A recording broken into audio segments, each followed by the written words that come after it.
Daru sebagai keluarga pasien satu. Saya sebagai fasilitator satu. 3. Assalamualaikum warahmatullahi wabarakatuh. Selamat pagi. Hari ini kita akan menyaksikan simulasi penyuluhan kesehatan dengan tema gangguan persepsi sensorik pada pasien anak di rumah sakit. Nah, simulasi ini bertujuan untuk melatih mahasiswa dalam mengedukasi, komunikasi terapeutik, dan manajemen lingkungan. Selamat menyaksikan teman-teman. Selamat pagi Bapak. Selamat pagi. Sebelumnya perkenalkan, nama saya Prata MD yang bertugas pada pagi hari ini. Di samping saya rekan saya. Saya Perawat Risma yang akan mendampingi Mas Dandi pada pagi hari ini. Dan saya sebagai observer, dan saya Mutiara. Saya Amila sebagai observer juga. Sebelumnya bapaknya mana? Budi. Kalau ibunya? Kalau boleh tahu, ini namanya siapa? Rica. Umurnya berapa? 10 tahun. Oh, berarti masih SD ya? Iya. Adik Rica. Sebelumnya boleh saya tahu keluhan adik ini apa ya? Sering nyendiri di kamar terus ngomong-ngomong sendiri gitu lah.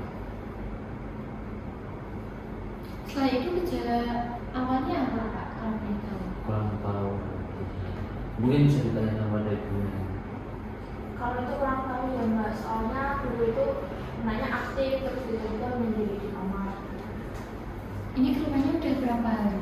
Adik Rita seperti ini? Kurang lebih semingguan. Berarti setiap hari, setiap pulang sekolah langsung mengurut di kamar, langsung masuk kamar seperti itu gitu ya? Adik gimana nih sekarang? Perasaannya sekarang gimana? Bisa. Bisa. Kenapa kok bisa?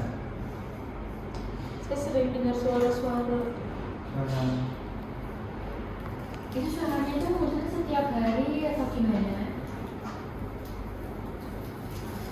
Adiknya ini mandi mandiri gitu, sendirian. Iya. Menyendiri terus sering ngomong sendiri gitu mas. Adik nggak suka bermain sama teman-temannya? Nggak suka. Kenapa ya kalau itu? Emang nggak suka main? Ya? Enggak, dulu itu banyak temennya mas. Tapi nggak tahu sekarang mau jadi gini kenapa. Makanya saya bawa kesini. Jadi diam gitu. Tiba-tiba bisa Ngomong sendiri. sendiri gitu. Di sini sudah kita siapkan beberapa poster. Mungkin sebagai panduan Bapak Ibu bisa baca gitu. Bapak Tadi gimana? harinya bapaknya jadi setelah beberapa faktor yang atau pertanyaan yang saya berikan kepada adik sama bapak ini, Gangguan persepsi sensorik ini adalah keadaan di mana seorang atau yang dialami Adelija pada hari ini ialah perubahan kemampuan mengendalikan dan menafsirkan rangsangan dari lingkungan sehingga Adelija ini merasa persepsinya terhadap kenyataan itu menjadi tidak sesuai atau mengalami halusinasi. Baik Bapak Ibu, jadi bisa kita simpulkan di sini Adelija ini mengalami dari beberapa faktor gangguan persepsi sensorik ini. Dari Adelija tidak mau main sama temannya, sudah mengurung diri itu sudah ciri-ciri atau faktor-faktor timbulnya persepsi sensorik. Jadi persepsi sensorik ini ada beberapa jenis-jenisnya Bapak. Yang pertama itu halusinasi. Yang dirasakan Adelija ini melihat hal-hal yang tidak atau melihat temannya yang bukan temannya langsung itu, dia nampak dia seperti temannya, dia samperin akan tapi itu bukan temannya, itu namanya halusinasi. Jadi yang gejala awal dari Adelija ini sudah timbul di sini. Jadi bisa kita katakan adik ini sudah mengalami halusinasi. Kemudian yang kedua ini ilusi. Tidak jauh bedanya dari halusinasi, rangsangan nyata yang salah artikan. Jadi dia melihat halnya itu, oh itu temanku langsung sering. Jadi itu ilusinya saja, bukan pure temannya yang dia samperin. Tapi itu adalah halusinasinya. Kemudian yang ketiga di sini ada deprivasi sensori, yang dimana deprivasi sensori ini adalah kekurangan rangsangan dari lingkungan. Jadi Bapak Ibu ini tidak usah menekan adik Rica untuk tidak bermain sama teman-temannya, atau tidak memberikan dia kelonggaran untuk bermain atau berbaur sama lingkungan sekitarnya. Biarkan dia main sesuai aktivitasnya dia gitu. Bapak Ibu paham ya? Paham. Mungkin dari Rica, apakah dari Rica sudah mengalami tidak kurang-kurangnya beraktivitas sama teman-teman? Kenapa ya? Apakah tidak berani atau sudah mengalami, mungkin sudah dibully, akhirnya adik Rica ini tidak mau main, sudah dibully, pernah dibully. Jadi Bapak Ibu mungkin bisa berdelegasi atau bisa melihat-lihat lah, mungkin dari temannya bisa dibilangin, ini kan teman-teman gitu ya, ya, agar lebih memperhatikan adiknya. Kemudian yang terakhir di sini jenis dari gangguan persepsi sensori yaitu overload sensori, yaitu terlalu banyak rangsangan yang masuk. Nah, jadi ini terlalu banyak rangsangan masuk ini terlalu tekan gitu. Ketika adiknya mungkin mau main, ya udah biarin. Ketika adiknya mau belajar, dia belajar. Jadinya tidak usah ada tekanan yang terlalu mendalam dari adiknya. Apakah selama ini Bapak sama Ibu kayak mengajar adik Rica untuk juara 1 saat di sekolah seperti itu? Tidak pernah.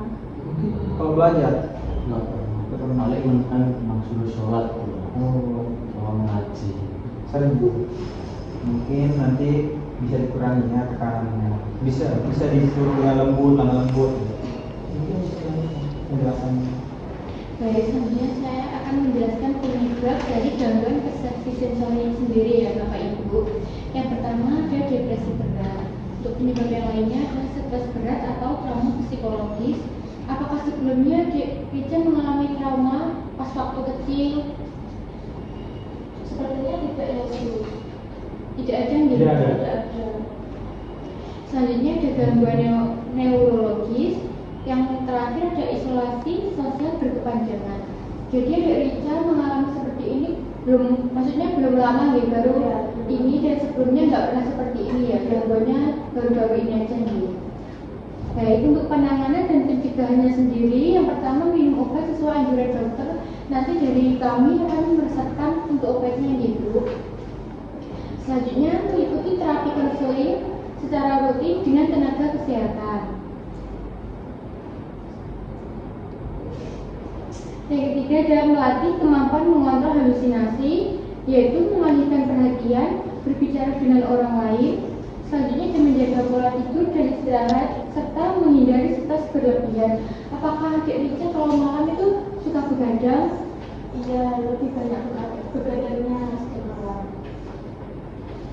Nanti kalau bisa jam 9 sudah dianjurkan untuk tidur ya Bu. Yang terakhir yaitu dukungan keluarga dan lingkungan.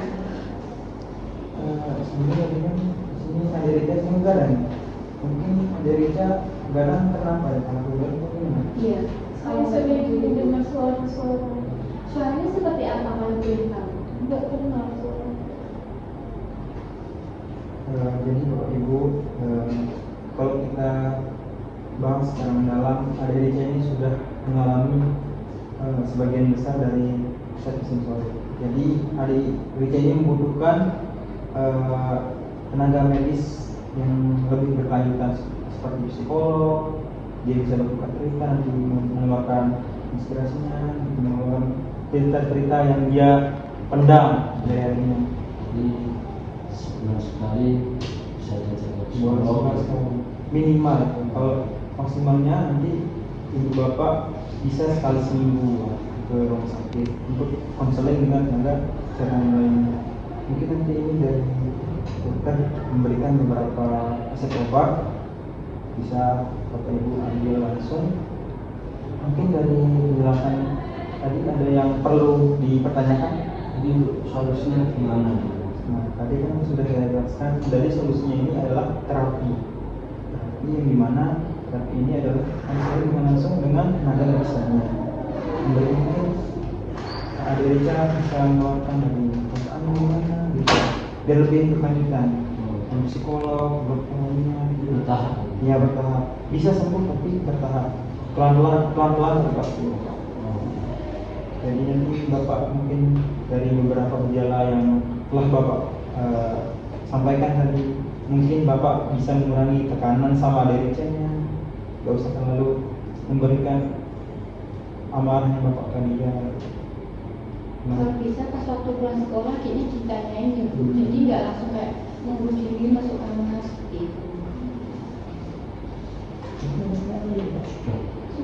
Jadi kesimpulannya di sini adik Rica ini membutuhkan dukungan dari Bapak Ibu, dari keluarga, mungkin juga dari tenaga medis lainnya. Gitu ya Pak Ibu ya. Ya. Mungkin Ibu bisa bersabar dengan nanti ada Rica berobat, antar dia ya Pak ya. Ya. Ya paham? Sudah. Terima kasih lah. Ya. Sudah, Mas. Nanti obatnya diantarkan ke sini sama dokter ya. Atau Bapak nanti kalau mau dibawa pulang di sini. Udah Pak? Sudah. Terima kasih.